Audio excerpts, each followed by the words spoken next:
डेंजी की biggest Dzire intimacy नहीं थी। एक्चुअली में डेंजी पूरी स्टोरी में सिर्फ एक ही चीज ढूंढ रहा था, कोई एक ऐसे इंसान को जो उसे सच में चूज करे।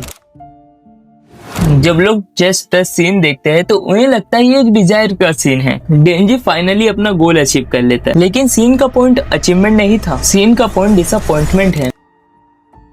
क्योंकि डेंजी वो चीज पा लेता है जिसके पीछे वो इतना टाइम से भाग रहा था, बट कुछ फील नहीं होता। ये इसलिए नहीं हुआ क्योंकि डेंजी का गोल गलत था, ये इसलिए हुआ क्योंकि डेंजी को खुद नहीं पता था वो क्या ढूंढ रहा। उसे लग रहा था कि उसकी प्रॉब्लम डिजायर्स की कमी है और रियलिटी में प्रॉब्लम उसकी कनेक्शन की कमी थी, और इन दोनों चीजें सेम नहीं होती। इसकी शुरुआत डेंजी के चाइल्डहुड से होती है। डेंजी के पास ऑलमोस्ट कुछ भी नहीं था, ना फैमिली, ना स्टेबिलिटी, ना अफेक्शन, ना फ्यूचर। वो डेब्ट चुकाने के लिए ऑर्गन तक बेच रहा था। उसकी लाइफ सर्वाइवल तक लिमिटेड थी। फिर उसकी लाइफ में पोचीदा आता है। पहली बार कोई साथ रहता है, पहली बार उसे कोई छोड़ के नहीं जाता। इसलिए पोचीदा सिर्फ डेंजी का कंपेनियन नहीं था, वो डेंजी का इमोशनल फाउंडेशन था।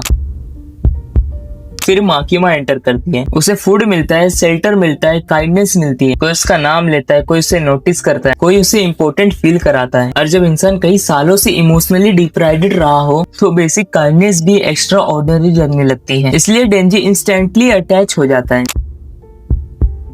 यहीं से डेंजी की मिसअंडरस्टैंडिंग शुरू होती है। उसे कनेक्शन चाहिए था, लेकिन उसने कभी हेल्दी कनेक्शन एक्सपीरियंस ही नहीं किया, तो उसका ब्रेन गलत कंक्लूजन ड्रॉ करता है। शायद मुझे बस रिवॉर्ड चाहिए, शायद मुझे बस अफेक्शन का फिजिकल वर्जन चाहिए, शायद उसके बाद मैं खुश फील करूंगा।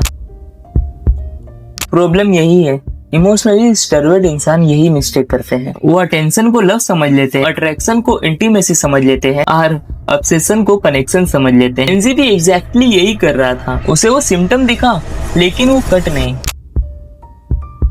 क्या तुमने कभी किसी चीज को इतना चेस किया सोच करके उसे पाने के बाद सब ठीक हो जाएगा, और फिर रियलाइज हुआ कि प्रॉब्लम कहीं और थी। इसलिए चेस टच सीन इतना इम्पोर्टेंट है, क्योंकि उस मोमेंट में डेंजी अपना गोल अचीव नहीं करता। उस मोमेंट में डेंजी का इल्यूजन ब्रेक होता है। उसे रियलाइज होता है जिस वो एम्प्टीनेस को फील करने की कोशिश कर रहा है वो अब भी वही है। रिवॉर्ड मिल गया लेकिन लोनलीनेस गई नहीं, एक्साइटमेंट मिला लेकिन कनेक्शन नहीं मिला।